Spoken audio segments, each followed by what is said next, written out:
শীতকাল চলে এসেছে, আর এই শীতকালে খেজুর গুড়ের পায়েস খেতে খুবই ভালো লাগে। আমি এখানে 1.5 কেজির মতো দুধ নিয়েছি, খাঁটি গায়ের দুধ, আর খেজুরের গুড় নিয়েছি। আমি খেজুর গুড়টা এখনই দিইনি, দুধটা ভালোভাবে জাল দিয়ে নিয়েছি। আর এখানে আমি অল্প পরিমাণ চাল, পোলাওয়ের চাল ভিজিয়ে রেখেছি। পোলাও চালটা আধা ঘন্টার মতো ভিজিয়ে রেখেছি, আর এটা এখন দিয়ে দিচ্ছি।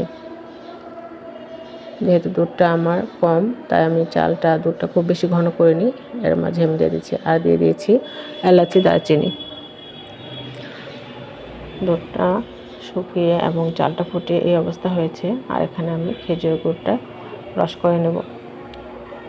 নয়তো দুধে সরাসরি দিলে দুধটা ফেটে যায়, খেতেও খুব একটা ভালো লাগে না। আমি এখানে অল্প একটু পরিমাণে খেজুর গুড়টা দিয়ে দিয়েছি।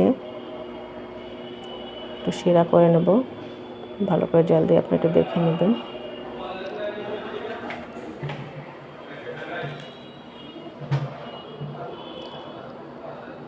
আর দুধটা শুকিয়ে চালটা ঠান্ডা হয়ে ঘিটা ঠান্ডা হয়ে এমন সর পড়ে গিয়েছে।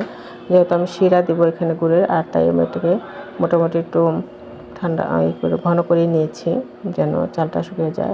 এটা গুড়ের রসটা দেওয়ার পর দেখবেন যে পাতলা হয়ে গেছে।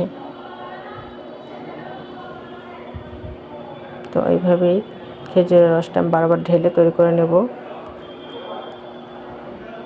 আর এতে আর জাল দেওয়ার প্রয়োজন নেই। আর এখানে ডেকোরেশনের জন্য আমি কিশমিশ এবং খেজুর গুড়ি অল্প অল্প করে দিয়ে নিয়েছি। আশা করি ভালো লাগবে আপনাদের। দেখুন এই অবস্থা তৈরি হয়ে গেছে। তো আশা করি ভালো লাগবে আমার এই পায়েসের রেসিপিটা, আপনি অনায়াসে খেতে পারবেন।